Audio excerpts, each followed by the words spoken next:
Good day everyone. Today we will be presenting our study on JALAN TUN H.S. a historic street right in the heart of Kuala Lumpur's Chinatown.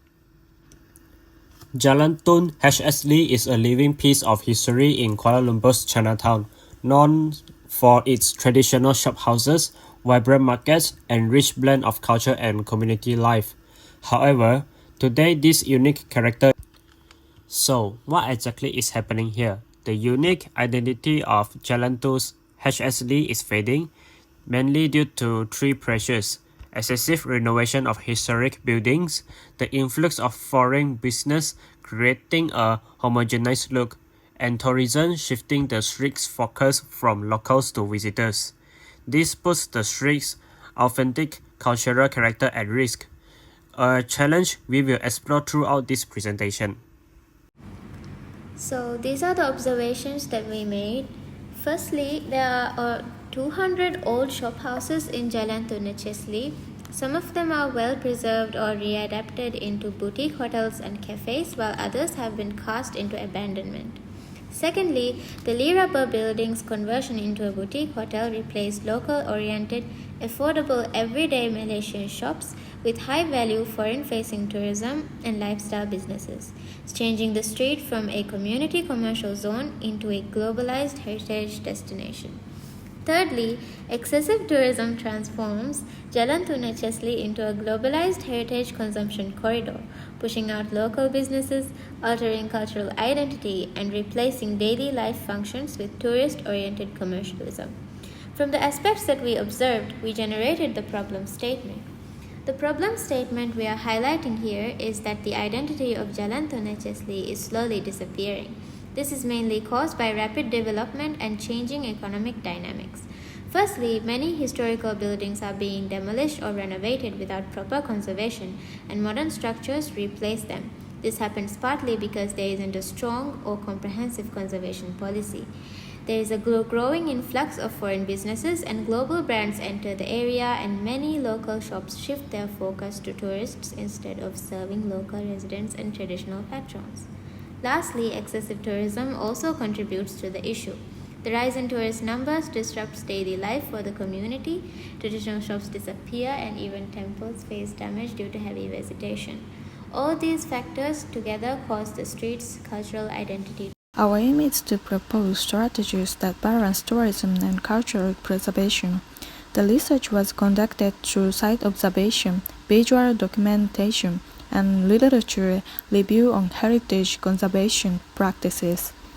A comparative analysis between existing traditional shophouses and newly developed commercial buildings was also used. Our findings reveal that modernization and excessive tourism have shifted business priorities towards serving visitors. The influx of international brands also disrupt the visual and spatial harmony of the heritage streetscape. In conclusion, to maintain the historical essence, encourage local participation, and limit commercialization.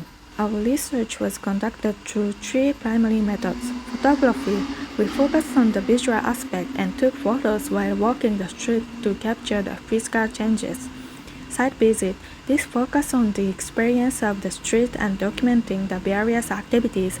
We observed daily life, commerce, and key elements like traditional food and culture. Sensory mapping, we focus on the visual aspect because the view gives us a strong impact on understanding the street's identity.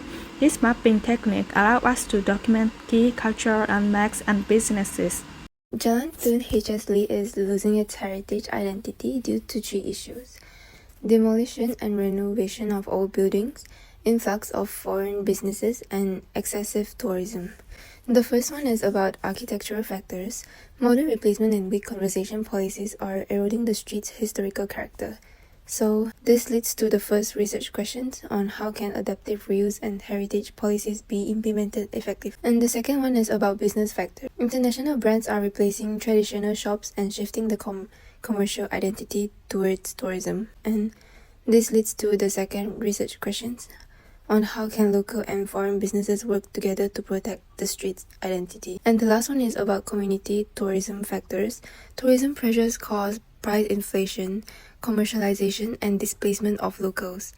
So we have the last research questions on how can authorities control tourism-driven inflation and safeguard long-term residents.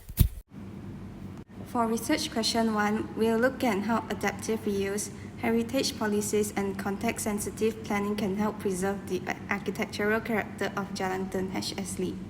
There are 3 main points. First, we need to preserve the original facades while modernizing interiors carefully. This means keeping the facade, window proportions, ornamentation and key cultural elements so the street keeps its identity. Second, stronger heritage protection is necessary. Local authorities must enforce heritage laws more strictly and require heritage impact assessment before any major renovation. This helps prevent irreversible loss and encourages proper restoration.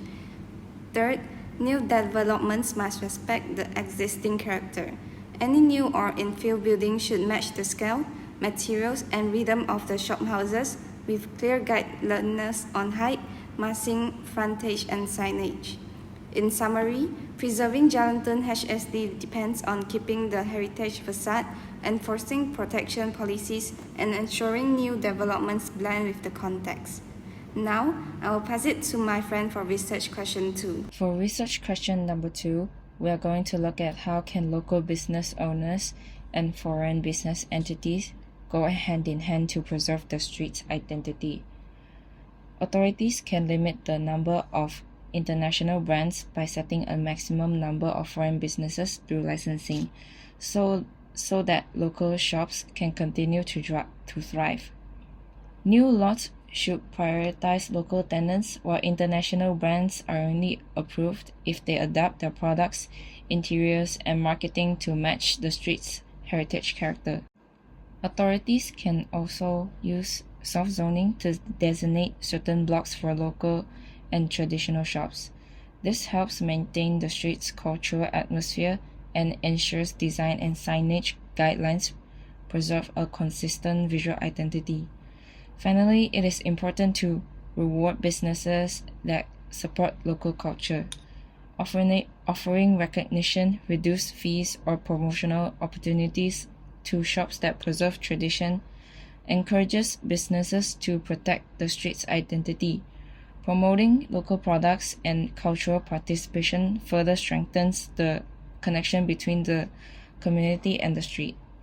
These actions balance development with heritage preservation and ensure the street's unique character remains strong. Research question 3 is how can local authorities balance tourism development with the protection of cultural integrity, resident participation, and long-term community sustainability in heritage streets? First of all, safeguard local cultural and religious integrity, such as require businesses to sign covenants, fund maintenance of cultural sites, and pay for visitor education. This raises the respect of the tourist towards the local culture.